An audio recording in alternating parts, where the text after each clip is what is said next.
Hi friends, मैं प्रियंका आप सबों का आपके अपने चैनल एक्टिव लर्नर में स्वागत करती हूँ।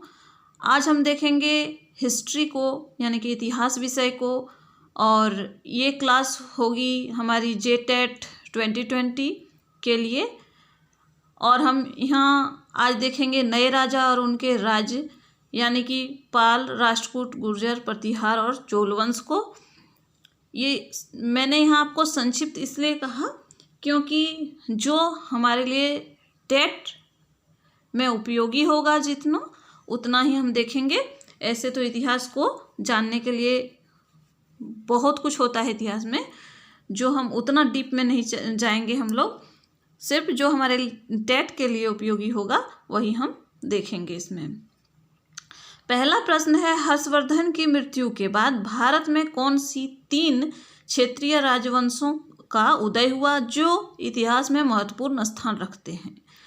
तो फ्रेंड्स, आप जान लीजिए कि हर्षवर्धन की मृत्यु के बाद 3 जो है शक्तिशाली राजवंशों का उदय हुआ था। वो कौन कौन से थे? तो दक्कन में राष्ट्रकूट थे, पूर्वी भारत में पाल वंश थे और मध्य एवं पश्चिम भारत में गुर्जर, प्रतिहार वंश थे। यानी कि इन तीनों राजवंशों का उदय कब हुआ था? हर्षवर्धन की मृत्यु के बाद। और ये तीनों ही क्षेत्रीय राजवंश थे। आप इसको याद रखेंगे।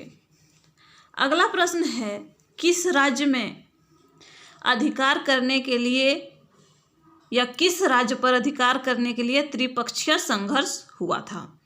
फ्रेंड्स, आप लोगों ने सुना होगा त्रिपक्षीय संघर्ष के बारे में। तो त्रिपक्षीय संघर्ष जो है किस क्षेत्र के लिए या किस राज्य के लिए होता था? तो उसका आंसर है कन्नौज राज्य के लिए। कन्नौज के लिए होता था। और कन्नौज राज्य कहाँ है? तो यूपी में है। ये आपको कन्नौज के लिए त्रिपक्षीय संघर्ष होता था। अगला प्रश्न है, त्रिपक्षीय संघर्ष में किसे सफलता मिली? और त्रिपक्षीय संघर्ष में कौन कौन भाग लेते थे? तो राष्ट्रकूट, पाल और गुर्जर, प्रतिहार वंश तीनों इस कन्नौज राज्य के लिए लड़ते थे, क्योंकि ये बहुत ही महत्वपूर्ण क्षेत्र था। और सभी के लिए ये कन्नौज इसलिए महत्वपूर्ण हो जाता था क्योंकि ये जो है इसकी जो भूमि है, इसका जो क्षेत्र है वो बहुत उपजाऊ है, क्योंकि ये गंगा किनारे है। तो ये क्षेत्र बहुत उपजाऊ होता था। और इसमें जो है इस क्षेत्र पर अधिकार हो जाने से जो भी इस क्षेत्र पर अधिकार करता उसको कर प्राप्त होता, एक अच्छा कर प्राप्त होता। और उस धन को प्राप्त करने के लिए जो है ये लोग लड़ते थे। और कन्नौज का जो है उस समय व्यापारिक राज्य के रूप में भी महत्व था। इसे महोदय नगर भी कहा जाता था। यहाँ व्यापार अच्छा खासा होता था।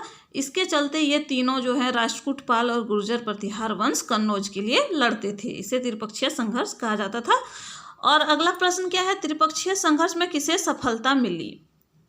तो त्रिपक्षीय संघर्ष जो हुआ राष्ट्रकूट, पाल और गुर्जर, प्रतिहार वंश में, तो उसमें सफलता किसे मिली? तो गुर्जर, प्रतिहार वंश को सफलता मिली। अब अगला प्रश्न देखते हैं क्या है। अगला प्रश्न कह रहा है कि राष्ट्रकूट वंश की स्थापना किसने की? तो राष्ट्रकूट वंश की स्थापना दंती दुर्ग ने की। और ये जो दंती दुर्ग थे, मतलब राष्ट्रकूट जो थे वो क्या थे?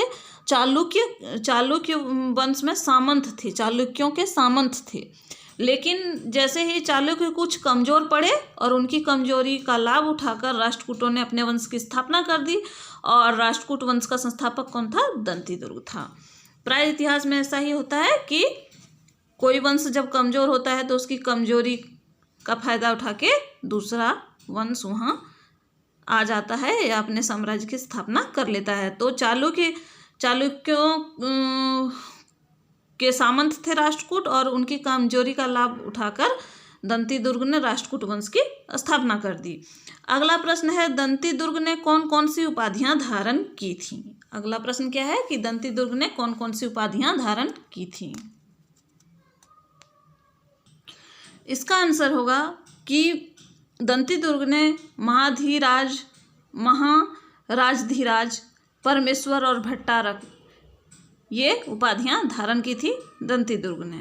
अगला प्रश्न है, कैलाशनाथ मंदिर, एलोरा और एलिफेंटा की गुफाओं का निर्माण किसने करवाया? ये बहुत महत्वपूर्ण प्रश्न हो जाता है दोस्तों, क्योंकि प्राय ऐसा प्रश्न पूछा जाता है कि कैलाशनाथ मंदिर का निर्माण किसने कराया। तो एलोरा और एलिफेंटा की गुफाओं का निर्माण किसने कराया। तो आपका आंसर क्या होगा, राष्ट्रकूटों ने। कैलाशनाथ मंदिर, एलोरा और एलिफेंटा की गुफाओं का निर्माण राष्ट्रकूटों ने करवाया। अगला प्रश्न है पाल वंश। पाल वंश कहाँ थे, पूर्वी भारत में थे। तो पाल वंश की स्थापना किसने की, गोपाल ने की। अगला प्रश्न है पाल वंश के शासक किस धर्म को मानते थे। तो पाल वंश के जो शासक थे ये बौद्ध धर्म को मानते थे।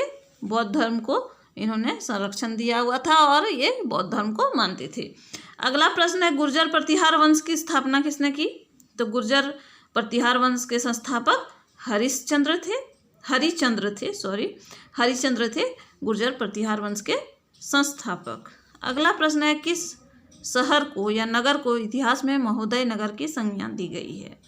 तो इसका आंसर होगा कन्नौज को। मैंने आपको पहले भी बताया कि कन्नौज को महोदय नगर की संज्ञा दी गई है। महोदय नगर के नाम से जाना जाता था कन्नौज को। और कन्नौज क्यों अभी भी जो है फेमस है, इत्र के लिए। यहाँ इत्र बनता है कन्नौज, और कन्नौज इसके लिए खुशबू के लिए प्रसिद्ध है। अगला प्रश्न है विक्रमशिला विश्वविद्यालय की स्थापना किसने की। तो विक्रमशिला विश्वविद्यालय की स्थापना धर्मपाल ने की, और धर्मपाल का संबंध किससे था, तो पाल वंश से था। धर्मपाल का संबंध पाल वंश से था। अगला प्रश्न है कि चोल वंश का संस्थापक कौन था। तो इसका आंसर होगा चोल वंश का संस्थापक विजयालय था। अगला प्रश्न है कौन सा साम्राज्य अपने स्थानीय सुशासन के लिए जाना जाता है। तो आपका आंसर होगा कि चोल साम्राज्य।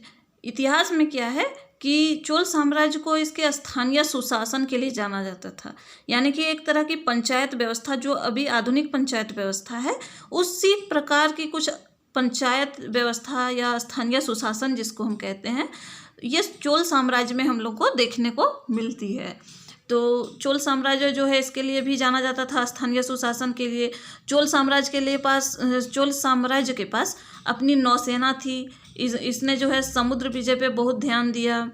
ये सब चोल साम्राज्य की विशेषताएं थी। और इस समय जो है कला का भी बहुत विकास हुआ था चोल साम्राज्य में। चोल साम्राज्य में जो है जो मंदिरों का निर्माण हुआ वो द्रविड़ शैली में हुआ था। और इसके मंदिरों की विशेषता थी कि यहाँ गोपुरम देखने को मिलता था। और नटराज की कांस्य प्रतिमा जो अभी आपको दिखाई देती है, जिसमें शिव जी को नृत्य करते दिखाया गया है नटराज, वो भी जो है चोल साम्राज्य से ही मिला है। चोल साम्राज्य का है एक प्रकार से प्रतीक बन गया। तो ये सब चोल साम्राज्य की विशेषताएं हैं, आप इसको याद रख सकते हैं।